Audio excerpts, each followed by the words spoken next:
ਰਹੇ ਹੋ ਸਾਰਿਆਂ ਨੂੰ ਜੀ ਆਇਆਂ ਨੂੰ ਤੇ ਬਹੁਤ ਹੀ ਪਿਆਰ ਤੇ ਸਤਿਕਾਰ ਭਰੀ ਸਤਿ ਸ੍ਰੀ ਅਕਾਲ ਸਰੋਤਿਓ। ਅੱਜ ਮਾਰਚ ਦੀ 13 ਤਰੀਕ ਆ, ਦਿਨ ਸ਼ੁੱਕਰਵਾਰ ਆ ਤੇ ਤੁਹਾਡੇ ਲਈ ਸ਼ਾਮ ਦਾ ਅਪਡੇਟ ਕੈਲੀਫੋਰਨੀਆ ਪ੍ਰੋਗਰਾਮ ਲੈ ਕੇ ਹਾਜ਼ਰ ਹੋਏ ਆ। ਸਾਡੇ ਅੱਜ ਦੇ ਇਸ ਪ੍ਰੋਗਰਾਮ ਨੂੰ ਸਪਾਂਸਰ ਕਰਦੇ ਨੇ ਖਾਲਸਾ ਇੰਸ਼ੋਰੈਂਸ ਏਜੰਸੀ, ਜਿਨ੍ਹਾਂ ਦੇ ਕੋਲੋਂ ਹਰ ਤਰੀਕੇ ਦੇ ਇੰਸ਼ੋਰੈਂਸ ਕਰਵਾ ਸਕਦੇ ਹੋ। ਇੰਸ਼ੋਰੈਂਸ ਬਾਰੇ ਪਤਾ ਕਰਨ ਲਈ call 408-272-2500। Tirkiana immigration law firm, US immigration ਦਾ ਹੋਵੇ ਕਿਸੇ ਵੀ ਤਰੀਕੇ ਦਾ ਕੰਮ, call attorney J Tirkiana 415-909-0503। Gurbachan Singh Nagra Sacramento, Kulwant Singh, Jaspal Kaur Johal, Satnam Singh Tatla Yuba City, Gurdev Singh Sohal, Baljinder Singh, Rishpal Kaur Johal Antelope, Jaswinder Nagra Roseville, Avtar Singh Manzal Clovis, Joga Singh Puar Orangevale, Sarabjit Singh Dhoot Yuba City, Gurnek Singh Bagri Fresno, Paramjit Singh ਦਾਖਾ ਬਰਕਲੇ।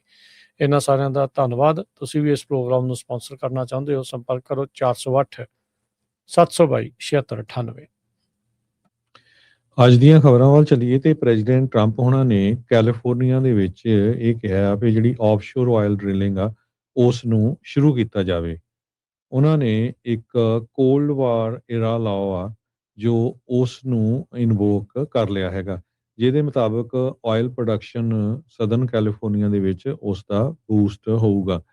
ਪ੍ਰੈਜ਼ੀਡੈਂਟ ਉਹਨਾਂ ਨੇ ਐਗਜ਼ੀਕਿਊਟਿਵ ਆਰਡਰ ਜਾਰੀ ਕੀਤਾ ਆ ਡਿਫੈਂਸ ਪ੍ਰੋਡਕਸ਼ਨ ਐਕਟ। ਸੋ ਜਦੋਂ ਕਿਤੇ ਜੰਗ ਲੱਗੀ ਹੋਵੇ ਜਾਂ ਕੁਝ ਉਸ ਤਹਿਤ ਜੋ ਇਹ ਕੀਤਾ ਗਿਆ ਹੈਗਾ, ਕਿਉਂਕਿ ਆਇਲ ਦੀਆਂ ਜੋ ਪ੍ਰਾਈਸਿਸ ਆ ਉਹ ਇਸ ਟਾਈਮ ਦੇ ਉੱਤੇ ਬਹੁਤ ਹਾਈ ਚਲੇ ਗਈਆਂ ਹੈਗੀਆਂ।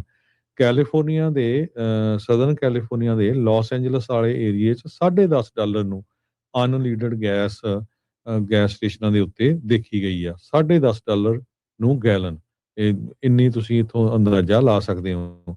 ਸੋ ਇਸ ਐਗਜ਼ੀਕਿਊਟਿਵ ਆਰਡਰ ਨੂੰ ਲੈ ਕੇ ਕੈਲੀਫੋਰਨੀਆ ਦੇ ਗਵਰਨਰ ਗੈਬਨ ਨਿਊਸਮ ਹੋਣਾ ਨਾਲ ਉਹਨਾਂ ਨੇ ਸਿੱਧੀ ਜਿਹੜੀ ਆ ਟੱਕਰ ਲਈ ਹੈਗੀ ਆ। 2028 ਦੇ ਪ੍ਰੈਜ਼ੀਡੈਂਸ਼ੀਅਲ ਕੈਂਡੀਡੇਟ ਆ ਗੈਬਨ ਨਿਊਸਮ। ਸੋ ਕਹਿੰਦੇ ਵੀ use of defense production act ਇਹ ਪ੍ਰੀਐਮਪਟ ਕਰੂਗਾ ਸਟੇਟ ਲਾਜ਼ ਨੂੰ ਤੇ ਨਾਲ ਦੀ ਨਾਲ ਸਪੀਡਿੰਗ ਪਰਮਿਟਿੰਗ ਕਰੂਗਾ। ਪਰਮਿਟ ਜਿਹੜੇ ਲੈਣੇ ਆ ਉਹ ਬੜੀ ਤੇਜ਼ੀ ਨਾਲ ਹੋਣਗੇ। ਸੇਬਲ ਆਫਸ਼ੋਰ ਕਾਰਪੋਰੇਸ਼ਨ ਨੂੰ, ਜੋ ਕਿ ਹੂਸਟਨ ਬੇਸਡ ਕੰਪਨੀ ਹੈਗੀ ਆ, ਉਹਨਾਂ ਨੇ ਇਹ ਕਿਹਾ ਸੀ ਵੀ ਅਸੀਂ ਪ੍ਰੋਡਕਸ਼ਨ ਕੈਲੀਫੋਰਨੀਆ ਦੇ ਆਫਸ਼ੋਰ ਪਲੇਟਫਾਰਮ ਤੋਂ ਬਹੁਤ ਜਲਦੀ ਕਰ ਸਕਦੇ ਹੈਗੇ ਆ। ਕੈਲੀਫੋਰਨੀਆ ਦੇ ਰੈਗੂਲੇਟਰਸ ਨੇ ਆਬਜੈਕਟ ਕੀਤਾ ਸੀ ਸੇਬਲ ਪਲਾਨ ਨੂੰ ਓਪਨ ਕਰਨ ਦੇ ਲਈ। ਸੈਂਟਾ ਇਨ ਹਿਸ ਕੰਪਲੈਕਸ ਜੋ ਪਾਈਪਲਾਈਨਸ ਆ, ਤੇ ਫਰਵਰੀ 2024 ਦੇ ਵਿੱਚ ਸੇਬਲ ਨੇ ਸੈਂਟਾ ਇਨ ਹਿਸ ਯੂਨਿਟ ਆ ਜੋ ਉਸ ਨੂੰ ਐਕਵਾਇਰ ਕਰ ਲਿਆ ਸੀ ਫਰੋਮ ਐਕਸਨ ਮੋਬਲ। ਤੇ ਸੈਂਟਾ ਇਨ ਹਿਸ ਯੂਨਿਟ ਜਿਹੜਾ ਆ 3 ਇਹਨਾਂ ਦੀਆਂ ਆਫਸ਼ੋਰ ਆਇਲ ਪਲੇਟਫਾਰਮਸ ਹੈਗੇ ਆ ਜੋ ਕਿ ਕਰੂਡ ਆਇਲ ਨੂੰ ਪ੍ਰੋਡਿਊਸ ਕਰਦੇ ਆ ਤੇ ਨੈਚੁਰਲ ਗੈਸ ਨੂੰ ਵੀ ਪ੍ਰੋਡਿਊਸ ਕਰਦੇ ਹੈਗੇ ਸੈਂਟਾ ਬਾਰਬਰਾ ਵਾਲੇ ਏਰੀਏ ਦੇ ਵਿੱਚੋਂ। ਸੋ ਕਹਿੰਦੇ ਵੀ ਇਹਦੇ ਨਾਲ ਇਮੀਡੀਏਟਲੀ 45,000 ਤੋਂ ਲੈ ਕੇ 55,000 ਬੈਰਲ ਜੋ ਗੈਸ ਆ ਪਰ ਡੇ ਦੇ ਹਿਸਾਬ ਨਾਲ ਜਿਹੜਾ ਕਰੂਡ ਆ ਉਸ ਨਿਕਲਣਾ ਸ਼ੁਰੂ ਹੋ ਜਾਊਗਾ। ਜੀ ਬਿਲਕੁਲ।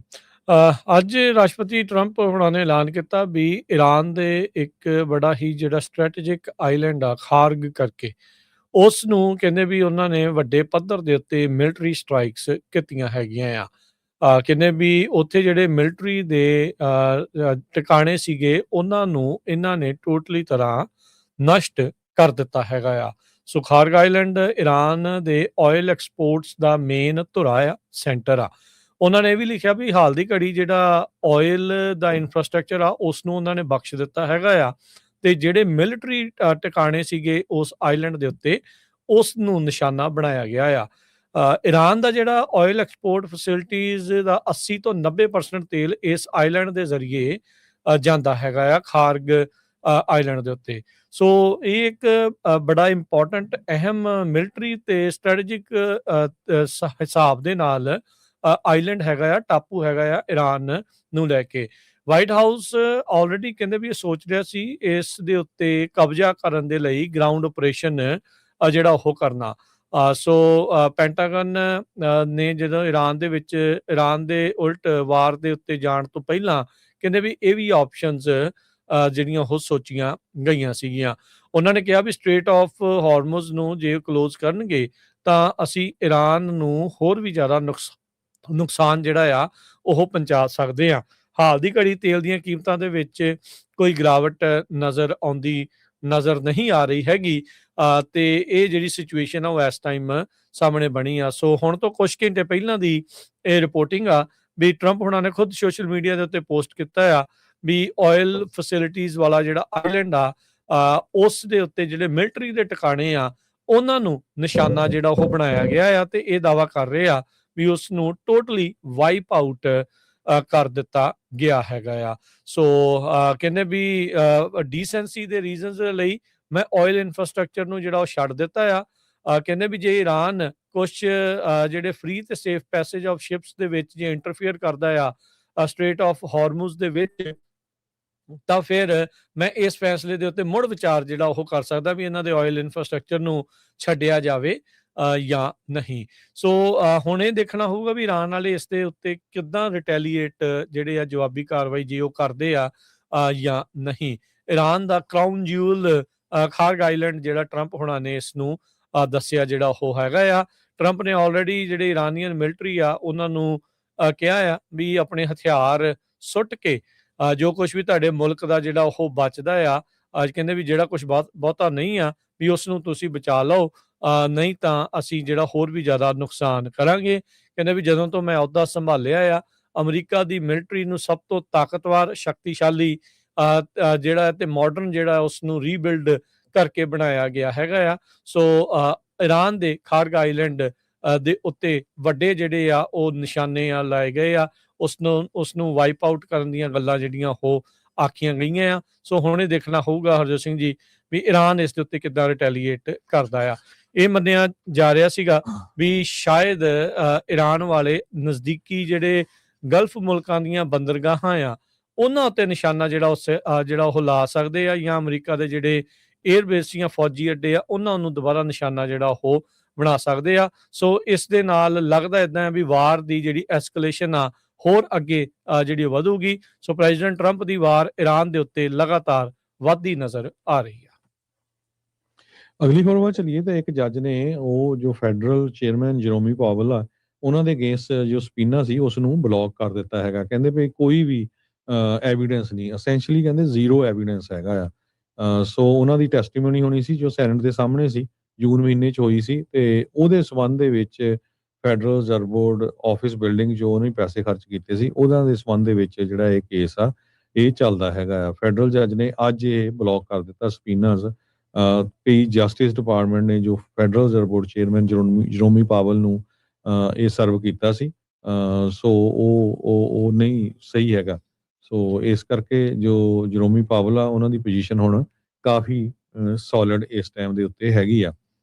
ਟਰੰਪ ਹੁਣੀ ਜਰੋਮੀ ਪਾਵਲ ਹੋਣਾ ਨੂੰ ਚਾਹੁੰਦੇ ਆ ਵੀ ਕਿਸੇ ਨਾ ਕਿਸੇ ਤਰ੍ਹਾਂ ਕੱਢ ਦਿੱਤਾ ਜਾਵੇ ਜਾਂ ਇਹ ਆਪਣੇ ਆਪ ਹੀ ਰਿਜ਼ਾਈਨ ਕਰਕੇ ਚਲੇ ਜਾਣ ਪ੍ਰੈਸ਼ਰ ਪਾ ਕੇ, ਤਾਂ ਕਿ ਉਹ ਅਗਲਾ ਫੈਡਰਲ ਰਿਜ਼ਰਵ ਬੋਰਡ ਦਾ ਚੇਅਰਮੈਨ ਆ ਉਸ ਨੂੰ ਲਾ ਸਕਣ। ਕਹਿੰਦੇ ਵੀ no one certainly not the chair of the federal reserve board ਲਾ ਤੋਂ ਉੱਤੇ ਆ। ਪਾਵਲ ਨੇ ਇਹ ਕਿਹਾ ਸੀ ਪਰ ਜੋ ਸਟੇਟਮੈਂਟ 11 ਜਨਵਰੀ ਨੂੰ ਇਸ਼ੂ ਕੀਤੀ ਗਈ ਸੀ। ਪ੍ਰੈਜ਼ੀਡੈਂਟ ਟਰੰਪ ਹੋਣਾ ਨੇ ਪੂਰਾ ਜ਼ੋਰ ਲਾਇਆ, ਹਾਲਾਂਕਿ ਪ੍ਰੈਜ਼ੀਡੈਂਟ ਟਰੰਪ ਹੋਣਾ ਵੱਲੋਂ ਹੀ ਇਹਨਾਂ ਨੂੰ ਹਾਇਰ ਕੀਤਾ ਗਿਆ ਸੀ ਪਹਿਲੀ ਟਰਮ ਦੇ ਵਿੱਚ। ਸੋ ਜਨੀਨ ਪੇਰੋ ਜੋ ਜੱਜ ਹੈਗੀ ਆ ਉਹਨਾਂ ਨੇ ਹੁਣ ਯੂਐਸ ਦੇ ਅਟਾਰਨੀ ਆ ਡਿਸਟ੍ਰਿਕਟ ਆਫ ਕੋਲੰਬੀਆ ਦੇ, ਉਹਨਾਂ ਨੇ ਇੰਡਾਈਟਮੈਂਟ ਲੈਣ ਦੇ ਵਿੱਚ ਜਿਹੜੇ 6 ਦੇ ਕਰੀਬ ਡੈਮੋਕ੍ਰੇਟ ਲਾ ਮੇਕਰ ਸੀ ਉਹ ਫੇਲ ਹੋਈ ਹੈਗੀ ਆ। ਸੋ ਇਹ ਜੋ ਅਪਡੇਟ ਆ ਇਹ ਜਰੋਮੀ ਪਾਵਲ ਦੇ ਸੰਬੰਧ ਦੇ ਵਿੱਚ ਆ। ਹਾਂ ਜੀ, ਮਈ ਮਹੀਨੇ 'ਚ ਉੱਦਾਂ ਹਰਜੋਤ ਸਿੰਘ ਜੀ ਇਹਨਾਂ ਦੀ ਜਿਹੜੀ ਟਰਮ ਆ ਉਹ 4 ਸਾਲ ਦੀ ਉਹ ਪੂਰੀ ਹੋਣ ਜਾ ਰਹੀ ਆ। ਸੋ ਜਿੱਦਾਂ ਤੁਸੀਂ ਦੱਸਿਆ ਵੀ ਟਰੰਪ ਹੋਣਾ ਦੇ ਦੁਆਰਾ ਹੀ ਇਹਨਾਂ ਨੂੰ ਅਪੁਆਇੰਟ ਕੀਤਾ ਜਿਹੜਾ ਉਹ ਗਿਆ ਸੀਗਾ। ਸੋ ਜਿਹੜੇ ਚੇਅਰ ਨੇ ਇਹ ਬੋਰਡ ਆਫ ਗਵਰਨਰਸ ਦੇ ਜਿਹੜੇ ਬੋਰਡ ਆਫ ਗਵਰਨਰ ਆ ਉਹਨਾਂ ਦੀ 14 ਸਾਲ ਦੀ ਟਰਮ ਹੁੰਦੀ ਆ। ਇਹ ਤੇ ਕਹਿੰਦੇ ਵੀ 4 ਸਾਲ ਦੀ ਟਰਮ ਐਜ਼ ਏ ਚੇਅਰ ਜਿਹੜੀ ਉਹ ਨਾਲ ਕਰ ਸਕਦੇ ਆ। ਸੋ Powell the term board of governors ਦੇ ਵਿੱਚ ਜਨਵਰੀ 2028 ਤੱਕ ਉੱਦਾਂ ਚੱਲਣੀ ਆ। ਸੋ ਫੈਡ ਚੇਅਰ ਜਿਹੜੇ ਆ ਉਹ ਉਹਨਾਂ ਦੀ ਟਰਮ 26 'ਚ ਖਤਮ ਜਿਹੜੀ ਉਹ ਹੋਣ ਜਾ ਰਹੀ ਹੈ। 23 ਮਈ 2022 ਨੂੰ ਇਹਨਾਂ ਨੂੰ ਟਰੰਪ ਹੋਣਾ ਨੇ ਨੋਮੀਨੇਟ ਜਿਹੜਾ ਉਹ ਕੀਤਾ ਸੀਗਾ ਜਰੋਮ ਪਾਵਲ ਹੋਣਾ ਨੂੰ। ਸੋ ਹਾਲ ਦੀ ਘੜੀ ਦਾ ਹਰਜੋਤ ਸਿੰਘ ਜੀ ਇੰਟਰਸਟ ਰੇਟ ਵੱਲ ਤਾਂ ਮੈਨੂੰ ਲੱਗਦਾ ਕਿਸੇ ਦਾ ਬੜਾ ਧਿਆਨ ਨਹੀਂ ਆ। ਤੇਲ ਦੀਆਂ ਕੀਮਤਾਂ ਤੇ ਜਿਹੜੀ ਲੜਾਈ ਆ ਉਸ ਦੇ ਉੱਤੇ ਹੀ ਬੜੇ ਜਿਹੜਾ ਉਹ ਫੋਕਸ ਆ ਲੋਕਾਂ ਦਾ ਚੱਲ ਰਿਹਾ ਹੈਗਾ ਆ। ਸੋ ਜੱਜ ਨੇ ਕਿਹਾ ਵੀ ਕੋਈ ਐਵੀਡੈਂਸ ਨਜ਼ਰ ਨਹੀਂ ਆਇਆ, essentially ਜ਼ੀਰੋ ਐਵੀਡੈਂਸ, ਇਹ ਜਿਸ ਦੇ ਵਿੱਚ ਇਹਨਾਂ ਨੇ ਇੰਡਾਈਟਮੈਂਟ ਲੈਣ ਦੀ ਜਿਹੜੀ ਆ ਕੋਸ਼ਿਸ਼ ਕੀਤੀ ਸੀਗੀ। ਸਪੀਨਸ ਜਿਹੜਾ ਇਹਨਾਂ ਨੂੰ ਕੀਤਾ ਹੈਗਾ ਕੀਤਾ ਸੀਗਾ, ਉਹ ਬੇਸਿਕਲੀ ਉਹਨਾਂ ਨੂੰ ਰੱਦ ਕੀਤਾ ਆ। ਅਗਲੀ ਜਿਹੜੀ ਹਰਜੋਤ ਸਿੰਘ ਦੀ ਗੱਲ ਕਰਦੇ ਜਾਈਏ, 11 ਪਟੇਲਾਂ ਨੇ ਜਿਹੜਾ ਇੱਕ ਹਿਸਾਬ ਦੇ ਨਾਲ ਯੂ ਵੀਜ਼ੇ ਦੇ ਵਿੱਚ ਜੋ ਫਰਾਡ ਚੱਲ ਰਿਹਾ ਸੀ ਉਹਨਾਂ ਨੂੰ ਹੁਣ ਨਾਮਜ਼ਦ ਕੀਤਾ ਗਿਆ। ਚਾਰਜ ਇਸ ਦੇ ਵਿੱਚ ਕੀਤਾ ਗਿਆ ਆ ਵੀਜ਼ਾ ਫਰਾਡ ਦੇ ਮਾਮਲੇ ਦੇ ਵਿੱਚ। 28 ਸਾਲ ਤੋਂ ਲੈ ਕੇ 52 ਸਾਲ ਦੀ ਉਮਰ ਦੇ ਇਹ ਜਿਹੜੇ ਭਾਰਤੀ ਮੂਲ ਦੇ, ਜਿਨ੍ਹਾਂ ਦਾ ਕੋਇਨਸੀਡੈਂਟਲੀ ਹੁਣ ਸਾਰਿਆਂ ਦਾ ਲਾਸਟ ਨੇਮ ਇਸ ਦੇ ਵਿੱਚ ਪਟੇਲ ਆ। ਕੋਈ ਮੈਸਾਚਿਊਸਟ, ਕੈਂਟਕੀ, ਓਹਾਇਓ ਦੇ ਇਹ ਰਹਿਣ ਵਾਲੇ ਜਿਹੜੇ ਉਹ ਦੱਸੇ ਜਾਂਦੇ ਆ। ਇਹਨਾਂ ਦੇ ਵਿੱਚੋਂ 10 ਜਾਣਿਆਂ ਨੂੰ ਅਰੈਸਟ ਕਰ ਲਿਆ ਗਿਆ। ਇੱਕ ਜਣਾ ਆਲਰੇਡੀ ਪਹਿਲਾਂ ਹੀ ਡਿਪੋਰਟ ਕਰ ਦਿੱਤਾ ਗਿਆ ਸੀਗਾ। ਯੂ ਵੀਜ਼ੇ ਦੇ ਵਿੱਚ ਕਹਿੰਦੇ ਵੀ ਇਹਨਾਂ ਨੇ ਫਰਾਡ ਜਿਹੜਾ ਉਹ ਕੀਤਾ ਸੀਗਾ। ਇਹਦੇ ਵਿੱਚ ਜਿਹੜਾ ਹਰਜੋਤ ਸਿੰਘ ਜੀ, ਜਤਿੰਦਰ ਕੁਮਾਰ ਪਟੇਲ, ਮਹੇਸ਼ ਕੁਮਾਰ ਪਟੇਲ, ਸੰਜੇ ਕੁਮਾਰ ਪਟੇਲ, ਦੀਪਿਕਾ ਬੇਨ ਪਟੇਲ, ਰਮੇਸ਼ ਭਾਈ ਪਟੇਲ, ਅਮਿਤਾ ਬੇਨ ਪਟੇਲ, ਰੌਣਕ ਕੁਮਾਰ ਪਟੇਲ, ਸੰਗੀਤਾ ਬੇਨ ਪਟੇਲ, ਮਨਕੇਸ਼ ਪਟੇਲ, ਸੋਨਲ ਪਟੇਲ ਤੇ ਮਿਤੁਲ ਪਟੇਲ, ਇਹ ਸਾਰੇ ਜਾਣੇ ਆ ਜਿਹੜੇ ਰਹਿਣ ਵਾਲੇ ਸੀ। ਇਹ ਕੀ ਕਰਦੇ ਸੀਗੇ ਹਰਜੋਤ ਸਿੰਘ ਜੀ, ਵੀ ਨਕਲੀ ਆਪਣੇ ਉੱਤੇ ਜਿਹੜੀ ਕੁੱਟਮਾਰ ਆ ਉਹ ਸ਼ੋਅ ਕਰਦੇ ਸੀਗੇ ਤੇ ਇਸ ਤਰੀਕੇ ਦੇ ਨਾਲ ਹੋਰ ਜਿਹੜੇ ਲੋਕਾਂ ਕੋਲ ਪੈਸੇ ਲੈ ਕੇ ਨਕਲੀ ਜਿਹੜਾ ਇਹ ਕੁੱਟਮਾਰ ਵਾਲਾ ਜਿਹੜਾ ਉਹ ਦਿਖਾਉਂਦੇ ਸੀ ਤੇ ਇਵੈਂਚੁਅਲੀ ਯੂ ਵੀਜ਼ਾ ਉਹਨਾਂ ਨੂੰ ਦਿਵਾਉਣ ਦੇ ਲਈ ਤੇ ਇੱਥੇ ਪੱਕਿਆਂ ਕਰਾਉਣ ਦੇ ਲਈ ਇਹ ਇੱਕ ਧਾਂਦਲੀ ਜਿਹੜੀ ਉਹ ਵਰਤੀ ਜਾ ਰਹੀ ਸੀਗੀ। ਕਹਿੰਦੇ ਸਟੇਜ ਕਰਦੇ ਸੀਗੇ ਆਰਮਡ ਰੋਬਰੀਜ਼। 6 ਜਿਹੜੇ ਵੱਖ-ਵੱਖ ਕਨਵੀਨੀਅੰਸ ਤੇ liquor store, fast food restaurant ਦੇ ਵਿੱਚ, ਜੋ ਕਿ ਇਹਨਾਂ ਦੇ ਮੈਸਾਚਿਊਸਟ ਤੇ ਹੋਰ ਇਲਾਕਿਆਂ ਦੇ ਵਿੱਚ ਜਿਹੜੇ ਉਹ ਸੀਗੇ। ਰਾਮ ਬਾਈ ਪਟੇਲ ਤੇ ਉਸਦੇ ਜਿਹੜੇ ਨਾਲ ਦੇ ਸਾਥੀ ਆ, ਉਹਨਾਂ ਨੇ ਇਹ ਪੂਰਾ ਜਿਹੜਾ ਵੀਜ਼ਾ ਫਰਾਡ ਦਾ ਇੱਕ ਕਨਸਪੀਰੇਸੀ ਆ ਉਹ ਚਲਾਈ ਸੀਗੀ। ਸੋ ਇਵੈਂਚੁਅਲੀ ਜਿਹੜੇ ਹਰਜੋਤ ਸਿੰਘ ਜੀ ਇਹ ਫੜੇ ਗਏ ਆ। ਸੋ ਜਿਹੜਾ ਰੋਬਰ ਹੁੰਦਾ ਸੀ ਉਸ ਨੂੰ ਪੈਸੇ ਦੇ ਕੇ ਨਕਲੀ ਜਿਹੜਾ ਉਹ ਲਿਆਂਦਾ ਜਾਂਦਾ ਸੀਗਾ, ਵੀ ਇਦਾਂ ਸ਼ੋਅ ਕੀਤਾ ਜਾਂਦਾ ਸੀਗਾ ਵੀ ਹਾਏ ਇਹਨਾਂ ਦੇ ਖਿਲਾਫ ਤਾਂ ਬਹੁਤ ਰੋਬਿੰਗ ਜਿਹੜੀ ਉਹ ਹੋ ਗਈ ਆ। ਕਿਉਂਕਿ ਅਮਰੀਕਾ ਦੇ ਵਿੱਚ ਯੂ ਵੀਜ਼ੇ ਦੇ ਤਹਿਤ ਫਿਰ ਤੁਹਾਨੂੰ ਜਦੋਂ ਤੁਸੀਂ ਪੁਲਿਸ ਦੀ, ਲਾ ਐਨਫੋਰਸਮੈਂਟ ਦੀ ਮਦਦ ਕਰਦੇ ਹੋ ਤਾਂ ਵਿਕਟਮ ਆਫ ਕ੍ਰਾਈਮ ਤੇ ਮਦਦ ਕਰਨ ਦੇ ਇੱਕ ਹਿਸਾਬ ਦੇ ਨਾਲ ਇਨਾਮ ਦੇ ਵਜੋਂ ਯੂ ਵੀਜ਼ਾ ਜਿਹੜਾ ਉਹ ਮਿਲਦਾ ਆ ਤੇ ਉਸ ਦੇ ਜ਼ਰੀਏ ਲੋਕ ਇੱਥੇ ਪੱਕੇ ਹੁੰਦੇ ਆ ਤੇ ਪਰਿਵਾਰ ਵੀ ਜਿਹੜੇ ਉੱਥੇ ਇਵੈਂਚੁਅਲੀ ਆ ਜਾਂਦੇ ਨੇ। ਸੋ ਉਸ ਦੀ ਆੜ ਦੇ ਵਿੱਚ, ਉਸ ਵੀਜ਼ੇ ਦੀ ਆੜ ਦੇ ਵਿੱਚ ਫਰਾਡ ਜਿਹੜਾ ਇਹਨਾਂ ਪਟੇਲਸ ਦੇ ਦੁਆਰਾ ਚੱਲ ਰਿਹਾ ਸੀਗਾ। ਹੁਣ ਕਹਿੰਦੇ ਵੀ ਇਹ ਜੇ ਚਾਰਜ ਇਹਨਾਂ ਦੇ ਉੱਤੇ ਸਾਬਤ ਹੋ ਜਾਂਦੇ ਆ ਤਾਂ 5 ਸਾਲ ਦੀ ਸਜ਼ਾ, 3 ਸਾਲ ਦੀ ਸੁਪਰਵਾਈਜ਼ਡ ਰਿਲੀਜ਼ ਤੇ $2.5 ਲੱਖ ਦਾ ਇਕੱਲੇ ਕਾਊਂਟ ਦੇ ਲਈ ਜਿਹੜੇ ਇਹਨਾਂ ਨੂੰ ਜੁਰਮਾਨਾ ਜਿਹੜਾ ਉਹ ਹੋ ਸਕਦਾ ਹੈਗਾ ਆ। ਸੋ ਬਹੁਤ ਹੀ ਜ਼ਿਆਦਾ ਸੂਬਿਆਂ ਦੇ ਜਿਹੜੇ ਯੂਐਸ ਅਟਾਰਨੀਜ਼ ਆਫਿਸ ਤੇ ਹੋਰ ਜਿਹੜੇ ਮਹਿਕਮੇ ਆ, ਉਹਨਾਂ ਨੇ FBI ਤੋਂ ਲੈ ਕੇ ਸਾਰੇ ਜਿਹੜੇ ਲੋਕਲ ਲਾ ਐਨਫੋਰਸਮੈਂਟ ਵਾਲਿਆਂ ਨੇ ਮਿਲ ਕੇ, ਮਾਰਸ਼ਲਸ ਜਿਹੜੇ ਉਹਨਾਂ ਸਾਰਿਆਂ ਨੇ ਮਿਲ ਕੇ, ਕ੍ਰਾਈਮ ਡਿਵੀਜ਼ਨ ਵਾਲਿਆਂ ਨੇ ਮਿਲ ਕੇ ਇਹ ਕੇਸ ਨੂੰ ਹੁਣ ਜਿਹੜਾ ਉਹ ਪ੍ਰੋਸੀਕਿਊਟ ਕਰ ਰਹੇ ਆ। ਸੋ 11 ਭਾਰਤੀ ਮੂਲ ਦੇ ਜਿਨ੍ਹਾਂ ਦੇ ਸਾਰਿਆਂ ਦੇ ਲਾਸਟ ਨੇਮ ਪਟੇਲ ਆ, ਉਹ ਯੂ ਵੀਜ਼ੇ ਦੇ ਫਰਾਡ ਦੇ ਮਾਮਲੇ ਦੇ ਵਿੱਚ ਗ੍ਰਿਫਤਾਰ ਹੋ ਕੇ ਉਹਨਾਂ ਨੂੰ ਚਾਰਜ ਕੀਤਾ ਗਿਆ ਹੈਗਾ ਆ। ਜੀ, ਕੁਛ ਕੁ ਜਿਹੜੀਆਂ ਲੋਕਲ ਖਬਰਾਂ ਆਪਾਂ ਤੁਹਾਡੇ ਨਾਲ ਸਾਂਝੀਆਂ ਕਰਦੇ ਜਾਈਏ। ਕਰਨ ਕਾਉਂਟੀ ਦੇ ਵਿੱਚ ਇੱਕ ਮੈਰਾਥਨ ਹੁੰਦੀ ਆ ਬੇਕਰਸਫੀਲਡ ਦੇ ਵਿੱਚ, ਉਹ ਹੋਣੀ ਹੈਗੀ ਆ ਮਾਰਚ 22 ਨੂੰ। ਸੋ ਉਸ ਇਹ ਜਿਹੜੀ ਮੈਰਾਥਨ ਆ 10K ਮੈਰਾਥਨ ਆ, ਤੇ ਇਹਦੇ ਸੰਬੰਧ ਦੇ ਵਿੱਚ ਇੱਕ ਡਾਕਟਰ ਪੂਜਾ ਬਿਸਲਾਨੀ ਆ, ਉਹਨਾਂ ਨੇ ਇਹ ਕਿਹਾ ਵੀ ਕਿਉਂਕਿ ਗਰਮੀ ਕਾਫੀ ਆ ਰਹੀ ਆ, ਟੈਂਪਰੇਚਰ 90s ਦੇ ਵਿੱਚ ਹੋਣਾ। ਸੋ ਜਿਹੜੇ ਲੋਕਾਂ ਨੇ ਮੈਰਾਥਨ ਦੇ ਵਿੱਚ ਹਿੱਸਾ ਲੈਣਾ ਆ, ਉਹਨਾਂ ਨੂੰ ਪਾਣੀ ਵਗੈਰਾ ਜ਼ਿਆਦਾ ਪੀਣਾ ਚਾਹੀਦਾ ਵਾ, ਕਾਫੀ ਧਿਆਨ ਰੱਖਣਾ ਚਾਹੀਦਾ ਹੈਗਾ। ਸੋ ਪਿੱਛੇ ਟੈਂਪਰੇਚਰ ਕਾਫੀ ਡਾਊਨ ਰਿਹਾ, ਪਰ ਇੱਕਦਮ ਹੀ ਇਸ ਹਫ਼ਤੇ ਤੋਂ ਲੈ ਕੇ ਸੈਂਟਰਲ ਵੈਲੀ ਦੇ ਵਿੱਚ ਜਿਹੜਾ ਟੈਂਪਰੇਚਰ ਆ ਉਹ ਉੱਪਰ ਚਲਾ ਗਿਆ ਹੈਗਾ। ਜੀ ਬਿਲਕੁਲ।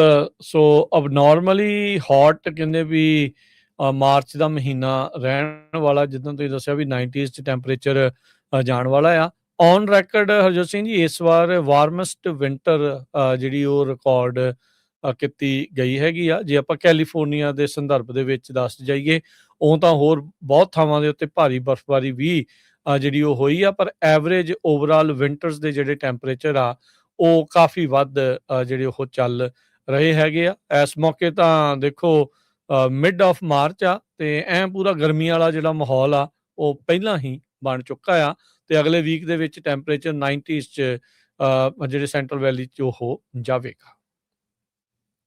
ਜੀ, ਅਗਲੀ ਖਬਰ ਫ੍ਰਿਜਨੋ ਨਾਲ ਰਿਲੇਟਡ ਆ। ਫ੍ਰਿਜਨੋ ਸਿਟੀ ਕੌਂਸਲ ਦੇ ਜੋ ਪ੍ਰੈਜ਼ੀਡੈਂਟ ਆ, ਉਹ ਸਟੈਪ ਡਾਊਨ ਕਰ ਗਏ ਆ, ਕਿਉਂਕਿ ਉਹ ਆਪਣੀ ਸੁਪਰਵਾਈਜ਼ਰ ਦੀ ਜਿਹੜੀ ਰੇਸ ਆ, ਉਹਦੇ ਲਈ ਤਿਆਰੀ ਕਰ ਰਹੇ ਹੈਗੇ ਆ। ਮਾਈਕ ਕਰਵਾਸੀ ਜੋ ਡਿਸਟ੍ਰਿਕਟ 2 ਨੂੰ ਰਿਪ੍ਰੈਜ਼ੈਂਟ ਕਰਦੇ ਹੈਗੇ ਆ, ਫ੍ਰਿਜਨੋ ਸਿਟੀ ਕੌਂਸਲ ਮੈਂਬਰ, ਉਹਨਾਂ ਨੇ ਐਜ਼ ਏ ਪ੍ਰੈਜ਼ੀਡੈਂਟ ਜਿਹੜਾ ਸਟੈਪ ਡਾਊਨ ਕੀਤਾ ਹੈ, ਪਰ ਉਹ ਕਹਿੰਦੇ ਐਜ਼ ਏ ਸਿਟੀ ਕੌਂਸਲ ਮੈਂ ਜਿਹੜਾ ਕੰਮ ਆ ਕਰਦਾ ਰਹੂੰਗਾ। ਪਰ ਨਾਲ ਦੀ ਨਾਲ ਜਿਹੜੀ ਸੁਪਰਵਾਈਜ਼ਰ ਦੀ ਜਿਹੜੀ ਰੇਸ ਆ, ਉਹਦੇ ਵਿੱਚ ਵੀ ਹਿੱਸਾ ਲੈ ਰਹੇ ਹੈਗੇ ਆ।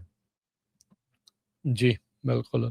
ਹਰਜੋਤ ਸਿੰਘ ਜੀ, ਅਗਲੀ ਜਿਹੜੀ ਗੱਲ ਕਰਦੇ ਜਾਈਏ, ਕੈਲੀਫੋਰਨੀਆ ਦੇ ਵਿੱਚ ਇੱਕ ਸ਼ੂਟਿੰਗ ਦੇ ਚੱਲਦਿਆਂ 2 ਜਿਹੜੇ ਡੈਪੂਟੀਜ਼ ਆ, ਉਹ ਇੰਜਰਡ ਹੋਏ ਨੇ ਤੇ ਇਸ ਦੇ ਨਾਲ-ਨਾਲ ਇੱਕ ਜਿਹੜਾ ਯੂਟਿਲਿਟੀ ਵਰਕਰ ਆ, ਉਸ ਦੇ ਵੀ ਗੋਲੀ ਜਿਹੜੀ ਉਹ ਲੱਗੀ ਹੈਗੀ ਆ। ਕਹਿੰਦੇ ਵੀ ਸਸਪੈਕਟ ਜਿਸ ਦੇ ਉੱਤੇ ਇਹ ਦੋਸ਼ ਸੀਗਾ ਵੀ ਇਸਨੇ ਗੋਲੀਆਂ ਚਲਾਈਆਂ ਆ, ਉਸ ਨੂੰ ਵੀ ਜਿਹੜੀ ਗੋਲੀ ਉਹ ਲੱਗੀ ਹੈਗੀ ਆ। ਪੈਸੀਫਿਕ ਗੈਸ ਐਂਡ ਇਲੈਕਟ੍ਰਿਕ ਦਾ ਜਿਹੜਾ ਕੋ-ਵਰਕਰ ਜਿਹੜੇ ਨੂੰ ਰਿਸਪੌਂਡ ਕਰ ਰਹੇ ਸੀਗੇ ਡੈਪਟੀਜ਼, ਜਦ ਉਹਨਾਂ ਦੇ ਉੱਤੇ ਗੋਲੀਆਂ ਜਿਹੜੀਆਂ ਉਹ ਮਾਰੀਆਂ ਗਈਆਂ ਹੈਗੀਆਂ। ਸੋ ਕਹਿੰਦੇ ਵੀ ਗਨਮੈਨ ਦੇ ਵੀ ਗੋਲੀ ਲੱਗੀ, ਅਧਿਕਾਰੀਆਂ ਨੇ ਦੱਸਿਆ ਆ।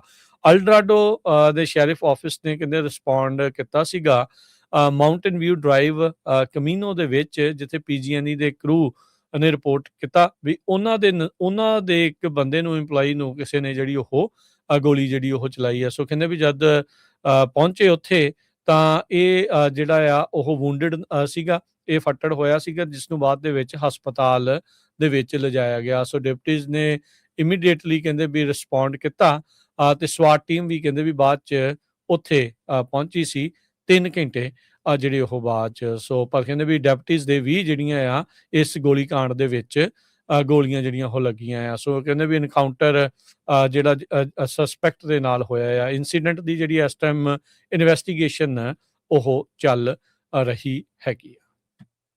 ਆਪਣੇ ਗੁਆਂਢੀ ਮੁਲਕ ਕੈਨੇਡਾ ਦੀ ਗੱਲ ਕਰਦੇ ਜਾਈਏ, ਤੇ ਕੈਨੇਡਾ ਦੇ ਵਿੱਚ ਪਹਿਲੇ 2 ਮਹੀਨਿਆਂ 'ਚ 1 ਲੱਖ ਬੰਦਾ ਜਿਹੜਾ ਆ ਲੇ ਆਫ ਹੋਇਆ ਹੈਗਾ। ਇਹ ਇੱਕ ਬਹੁਤ ਵੱਡਾ ਨੰਬਰ ਹੈਗਾ।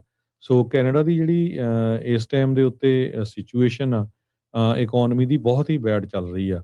ਹਾਲਾਂਕਿ ਉੱਥੇ ਦੇ ਜਿਹੜੇ ਪ੍ਰਾਈਮ ਮਿਨਿਸਟਰ ਮਾਰਕ ਕਾਰਨੀ ਆ, ਉਹ ਕਾਫੀ ਹੱਥ ਪੈਰ ਮਾਰ ਰਹੇ ਹੈਗੇ ਆ ਬਾਕੀ ਮੁਲਕਾਂ ਦੇ ਨਾਲ ਬਿਜ਼ਨਸ ਨੂੰ ਅੱਗੇ ਲਿਜਾਣ ਦੇ ਲਈ। ਤੇ ਆਪਾਂ ਜੇ ਕਰੰਸੀ ਦੀ ਗੱਲ ਕਰਦੇ ਜਾਈਏ, 1 ਯੂਐਸ ਡਾਲਰ ਦੇ ਬਰਾਬਰ ਪਾਕਿਸਤਾਨ ਦੇ 279 ਰੁਪਏ ਦੇ 30 ਪੈਸੇ ਰਹੇ ਆ, ਤੇ ਕੈਨੇਡਾ ਦੇ 1 ਡਾਲਰ 36 ਸੈਂਟ, ਤੇ ਇੰਡੀਆ ਦੇ 92 ਰੁਪਏ ਤੇ 49 ਪੈਸੇ। ਜੀ, ਮਾਰਕੀਟਸ ਲਗਾਤਾਰ ਅੱਜ ਵੀ ਜਿਹੜੇ ਗਿਰਾਵਟ ਦੇ ਵੱਲ ਨੂੰ ਹੀ ਰਹੀ ਆ ਤੇ ਕੱਚੇ ਤੇਲ ਦੀ ਕੀਮਤ ਲਗਾਤਾਰ ਵੱਧ ਰਹੀ ਆ। ਡਾਓ ਜੋਨ 119 ਪੁਆਇੰਟ ਘਟ ਕੇ 46,500 ਤੇ 58 ਤੇ ਬੰਦ ਹੋਇਆ। S&P 40 ਪੁਆਇੰਟ ਘਟ ਕੇ 6632, ਨੈਸਡੈਕ 200 ਤੇ 6 ਪੁਆਇੰਟ ਘਟ ਕੇ 22,105 ਤੇ ਬੰਦ ਹੋਇਆ। ਸੋਨੇ ਦਾ ਭਾਅ 5,000 ਤੇ 23 ਡਾਲਰ ਪ੍ਰਤੀ ਟਰੋਏ ਆਉਂਸ। ਕੱਚੇ ਤੇਲ ਦੀ ਕੀਮਤ 99 ਡਾਲਰ ਪ੍ਰਤੀ ਬੈਰਲ। 10 ਈਅਰ ਯੀਲਡ 4.28% ਦੇ ਉੱਤੇ ਰਹੀ ਆ। ਕ੍ਰਿਪਟੋ ਕਰੰਸੀ 'ਚ ਬਿਟਕੋਇਨ 70,659 ਤੇ ਇਥੀਰੀਅਮ 2,086 US ਡਾਲਰ ਦੇ ਬਰਾਬਰ ਚੱਲ ਰਿਹਾ ਆ। ਸੋ ਇੱਥੇ ਹੀ ਸਰੋਤਿਆਂ ਤੋਂ ਇਜਾਜ਼ਤ ਲੈਂਦੇ ਹਾਂ, ਤੇ ਇੱਕ ਵਾਰੀ ਫੇਰ ਦੱਸਦੀ ਜਾਈਏ, ਹੁਣ ਤੋਂ ਬਾਅਦ ਰਹਿਰਾ ਸਾਹਿਬ ਦੇ ਪਾਠ ਹੋਣਗੇ, ਤੇ ਉਸ ਤੋਂ ਬਾਅਦ ਭਾਈ ਅਮਰੀਕ ਸਿੰਘ ਚੰਡੀਗੜ੍ਹ ਸਟਾਕਟਨ ਗੁਰਦੁਆਰਾ ਸਾਹਿਬ ਕਥਾ ਕਰ ਰਹੇ ਆ, ਤੇ ਉਹਨਾਂ ਦੀ ਕਥਾ 6:30 ਵਜੇ ਤੋਂ ਲੈ ਕੇ 7:30 ਵਜੇ ਤਾਈਂ ਹੋਊਗੀ। ਅੱਜ ਬਹੁਤ ਸਾਰੇ ਗੁਰੂ ਘਰਾਂ ਦੇ ਵਿੱਚ ਨਵਾਂ ਜੋ ਸਾਲ ਹੈਗਾ ਸਿੱਖਾਂ ਦਾ, ਉਹ ਮਨਾਇਆ ਜਾਣਾ। ਉਹਦੇ ਸੰਬੰਧ ਦੇ ਵਿੱਚ 12 ਵਜੇ ਤੱਕ ਕੀਰਤਨ ਦਰਬਾਰ ਚੱਲਣੇ ਹੈਗੇ ਆ। ਸੋ ਜਿੱਥੇ ਵੀ ਰਹਿੰਦੇ ਆ, ਆਪਣੇ ਏਰੀਏ ਦੇ ਗੁਰੂ ਘਰਾਂ ਦੇ ਵਿੱਚ ਜ਼ਰੂਰ ਹਾਜ਼ਰੀ ਲਵਾਓ, ਤੇ ਆਪਣਾ ਜਿਹੜਾ ਨਵਾਂ ਸਾਲ ਆ ਉਸ ਨੂੰ ਜ਼ਰੂਰ ਮਨਾਓ। ਜੀ, ਤੇ ਕੱਲ ਜਿਹੜਾ ਹਰਜੋਤ ਸਿੰਘ ਜੀ ਅਪਡੇਟ ਇਮੀਗ੍ਰੇਸ਼ਨ ਦਾ ਪ੍ਰੋਗਰਾਮ ਹੋਣਾ ਹੈ, ਤੇ ਪਰ ਆਪਾਂ ਦੱਸ ਜਾਈਏ ਕੱਲ ਕਾਲਸ ਜਿਹੜੀਆਂ ਉਹ ਨਹੀਂ ਲੈ ਸਕਾਂਗੇ। ਕੱਲ ਜਿਹੜੇ ਜੋ ਚੱਲ ਰਿਹਾ ਇਮੀਗ੍ਰੇਸ਼ਨ ਦੇ ਬਾਬਤ, ਉਸ ਨੂੰ ਲੈ ਕੇ, ਉਹਨਾਂ ਨਿਊਜ਼ ਨੂੰ ਲੈ ਕੇ ਜਿਹੜੀ ਆਪਣੀ ਚਰਚਾ ਆ ਅਟਾਰਨੀ ਟਿਰਕਿਆਣਾ ਜੀ ਦੇ ਨਾਲ ਹੋਊਗੀ। ਪਰ ਕੱਲ ਕਾਲਸ ਜਿਹੜੇ ਆ ਉਹ ਪ੍ਰੋਗਰਾਮ ਦੇ ਵਿੱਚ ਨਹੀਂ ਲੈ ਹੋ ਸਕਣਗੀਆਂ। ਇਸ ਦੇ ਲਈ ਪਹਿਲਾਂ ਹੀ ਆਪਾਂ ਤੁਹਾਨੂੰ ਅਗਾਊਂ ਸੂਚਨਾ ਜਿਹੜੀ ਉਹ ਦੱਸ ਰਹੇ ਹਾਂ। ਹੁਣ ਲੈਂਦੇ ਹਾਂ ਜੀ ਇਜਾਜ਼ਤ, ਮੇਰੇ ਰਾਜਕਨਵੀਰ ਸਿੰਘ ਵੱਲੋਂ ਤੇ ਹਰਜੋਤ ਸਿੰਘ ਵੱਲੋਂ ਸਭ ਨੂੰ ਪਿਆਰ ਭਰੀ ਨਿੱਘੀ ਸਤਿ ਸ੍ਰੀ ਅਕਾਲ। ਸਤਿ ਸ੍ਰੀ ਅਕਾਲ। ਜਿਉਂਦੇ ਵਾਸਤੇ ਰਹੋ, ਹੱਸਦੇ ਖੇਲਦੇ ਰਹੋ, ਸੁਣਦੇ ਰਹੋ, ਦੇਖਦੇ ਰਹੋ ਪੰਜਾਬੀ ਰੇਡੀਓ ਯੂ।